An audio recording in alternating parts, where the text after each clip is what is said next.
The Life and Adventures of Santa Claus. Manhood, Chapter 5th.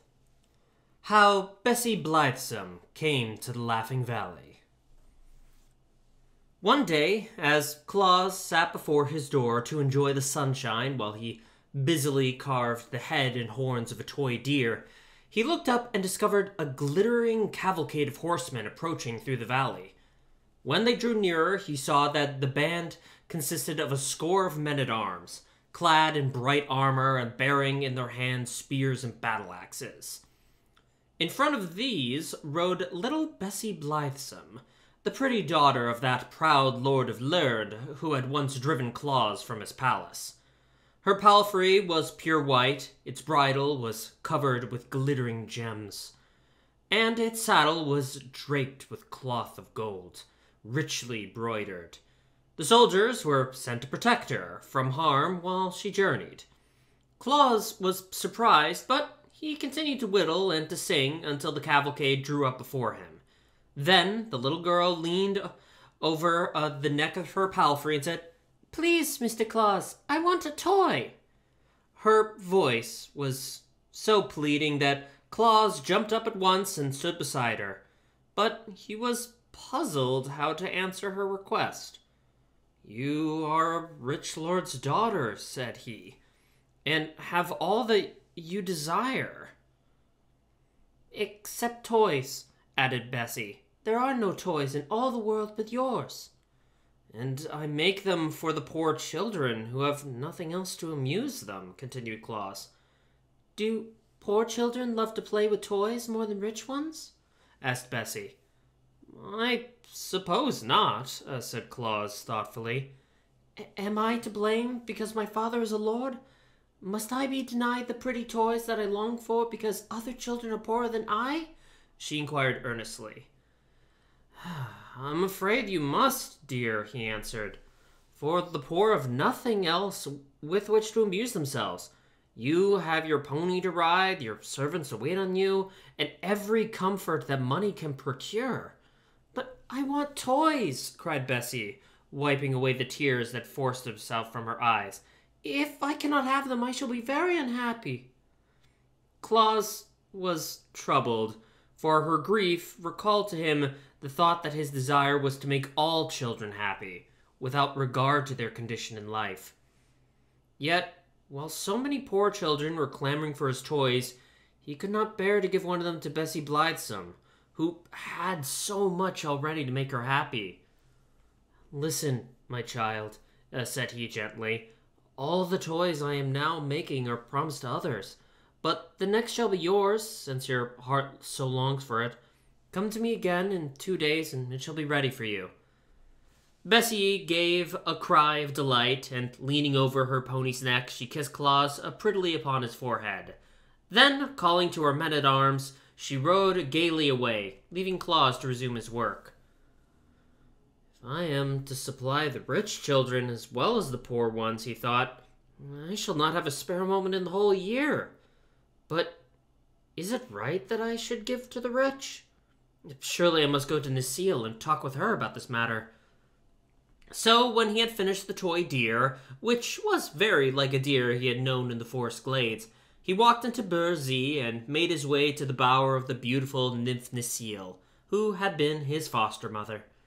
She greeted him tenderly and lovingly, listening with interest to his story of the visit of Bessie Blithesome. "And now tell me," said he, "shall I give toys to rich children?"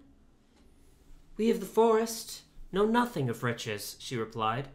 "It seems to me that one child is like another child, since they are all made of the same clay, and that riches are like a gown, which may be put on or taken away, leaving the child unchanged.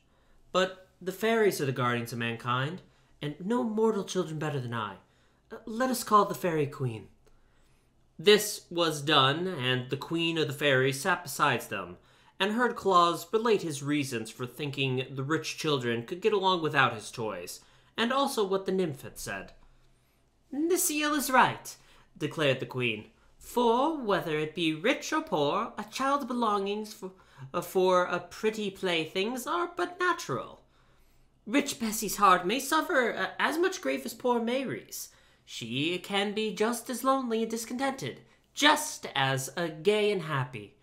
I think, friend Claus, it is your duty to make all little ones glad, whether they chance to live in palaces or in cottages." "Your words are wise, fair queen," replied Claus, "and my heart tells me that they are just as they are wise. Hereafter, all children may lay claim to my services." Then he bowed before the gracious fairy, and, kissing Necile's red lips, went back into his valley. At the brook, he stopped to drink, and afterwards he sat on the bank and took a piece of moist clay in his hands while he thought of what sort of toy he should make for Bessie Blithesome. He did not notice that his fingers were working the clay into shape, until, glancing down, he found he had unconsciously formed a head that bore a slight resemblance to the nymph Necile. At once he became interested. Gathering more of the clay from the bank, he carried it to his house. Then, with the aid of his knife and a bit of wood, he succeeded in working the clay into the image of a toy nymph. With skillful strokes, he formed long, waving hair on the head, and covered the body with a gown of oak leaves, while 2 feet sticking out of the bottom of the gown were clad in sandals. But the clay was soft, and Claus found that he must handle it gently to avoid ruining his pretty work. Perhaps the rays of the sun will draw out the moisture and cause the clay to become hard, he thought. So he laid the image on a flat board and placed it in the glare of the sun. This done, he went to his bench and began painting the toy deer, and soon he became so interested in the work that he had forgotten all about the clay nymph. But the next morning, happening to notice it as it lay on the board, he found the sun had baked it into the hardness of stone, and it was strong enough to be safely handled. Claus now painted the nymph with great care in the likeness of the seal, giving it deep blue eyes, white teeth, rosy lips, and ruddy brown hair. The gown he colored oak leaf green, and when the paint was dry, Claus himself was charmed with the new toy. Of course, it was not nearly so lovely as the real Necile, but considering the material of which it was made, Claus thought it was very beautiful. When Bessie, riding upon her white palfrey, came to his dwelling next day, Claus presented her with the new toy. The little girl's eyes were brighter than ever as she examined the pretty image, and she loved it at once, and held it close to her breast, as a mother does to her child. "What is it called, Claus?" she asked. Now, Claus knew that nymphs do not like to be spoken of by mortals, but so he could not tell Bessie that it was an image of Necile he had given her. But as it was a new toy, he searched his mind for a new name to call it by, and the first word he thought of he decided would do very well. "It is called a dolly, my dear," he said to Bessie. "I shall call the dolly my baby," returned Bessie, kissing it fondly, "and I shall tend it and care for it just as nurse cares for me. Thank you very much, Claus. Your gift has made me happier than I've ever been before." Then she rode away, hugging the toy in her arms, and Claus, seeing her delight, thought he would make another dolly, better and more natural than the first. He brought more clay from the brook, and remembering that Bessie had called the dolly her baby, he resolved to form this one to a baby's image. That was no difficult task to the clever workman, and soon the baby dolly was lying on the board and placed in the sun to dry. Then, with the clay that was left, he began to make an image of Bessie Blithesome herself. This was not so easy, for he found that he could not make the silken robe of the Lord's daughter out of the common clay. So he called the fairies to his aid, and asked them to bring him colored silks, with which to make a real dress for the clay image. The fairies set off all at once on their errand, and before nightfall they returned with a generous supply of silks and laces and golden threads. Claus now became impatient to complete his new dolly, and instead of waiting for the next day's sun, he placed the clay image on his hearth and covered it over with glowing coals. By morning, when he drew the dolly from the ashes, it had baked as hard as if it had lain a full day in the hot sun. Now, our Claus became a dressmaker, as well as a toy maker. He cut the lavender silk and neatly sewed it into a beautiful gown that just fitted the new dolly, and he put a lace collar around its neck and pink shoes on its feet. The natural color of baked clay is a light gray, but Claus painted the face to resemble the color of flesh, and he gave the dolly Bessie's brown eyes, and golden hair, and rosy cheeks. It really was a beautiful thing to look upon, and sure to bring joy to some childish heart. While Claus was admiring it, he heard a knock at the door, and little Mary entered. Her face was sad, and her eyes red with the continued weeping. "Why, what has grieved you, my dear?" asked Claus, taking the child in his arm. I broke my cat," sobbed Mary. How?" he inquired, his eyes twinkling.